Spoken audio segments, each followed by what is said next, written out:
Hi everyone, this is Chetan here. Before learning full stack web development, I used to feel hesitant to start my learning journey by thinking about the complexity of creating a pipeline between the front end and the back end. I know lot many people who are interested in learning full stack web development will be having the same hesitation. They'll think that creating a pipeline or connection between the front end and the back end is so difficult because of which they feel hesitant and do not try to learn the full stack web development. In this video, I'll be showing how to create the connection between the front end and the back end with the database so that they can use this video as a foundation and start building their own full stack web applications. However, I'll not be creating any extraordinary web application with extraordinary interface. I'll be just creating a dummy front end interface as well as the backend system with database just to show how the pipeline can be created. And for front-end design, I'll be using React, which is a front-end framework of JavaScript, FastAPI for implementing backend, and Postgres for database through pgadmin. Without wasting time, let us get started. I'll drag the terminal and I have to create React project. So I need to execute npm command. Let me type npm create wheat at latest project. So this is the name of my project. It is getting created. Select React and select JavaScript since we are using JavaScript. Select the second option. Click on Y. The dependencies are getting installed. Yes, React project is successfully created. If you navigate to this link, you can see the default interface which is created when you create the React project. Let me show you where the project is created. Yeah, our project is created here. Go to src file, src folder, and these are the files which are created by default. Let me click on app. So this is the code which is already given by default. Let me erase it. So I have copy pasted the code, and here I'm not typing any code. I'm just copy pasting the code just to show you how the connection can be made because that is my main purpose. And you can get the code from Claude, ChatGPT, or even Copilot. That doesn't make any difference. And I'll be uploading my own code base in the comment section. You can utilize it. Let me create a Python file to implement backend. I'll call it as main.py. So this is the backend part which I have copy pasted. So next important thing is to create the database. I'll be using the pgadmin to set up the database. Yeah.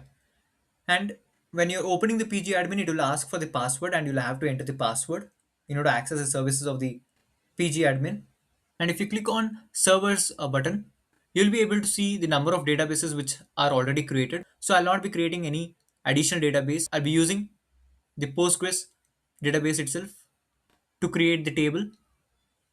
Let me execute this query.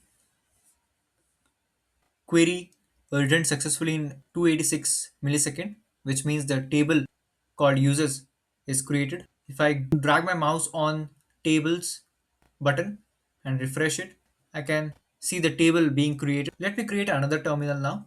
Copy the path of the backend file, type cd and remove the file name and ensure that the path includes inside the double quotation mark. And I'll have to execute the backend file now.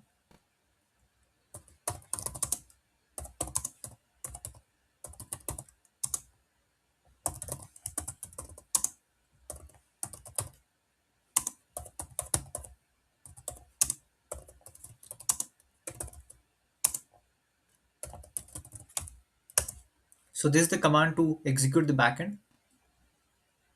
It has displayed application startup complete, which means the backend is successfully executed. Let me brief you about code.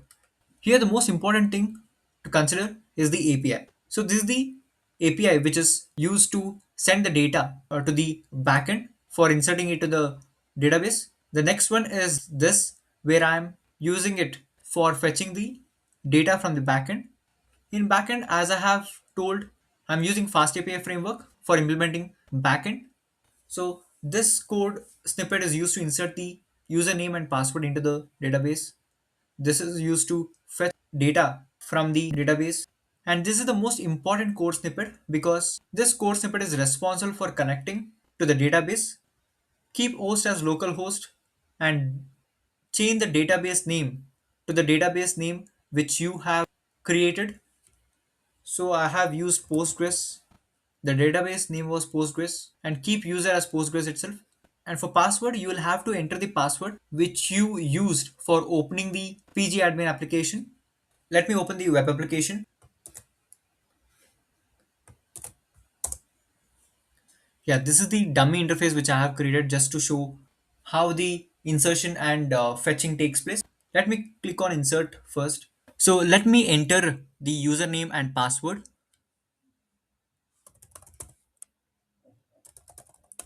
I'll type the random password and I'll click on save record button.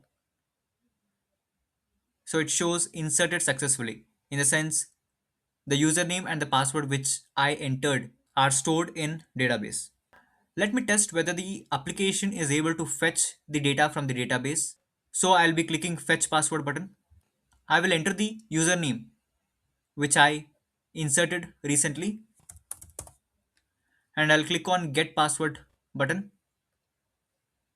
Yes, the password is being fetched in the sense the data is also being fetched from the database. So this is how you create the pipeline between the front end and the back end with database connection. Hopefully you have learned something useful from this video and I'll be winding up this session.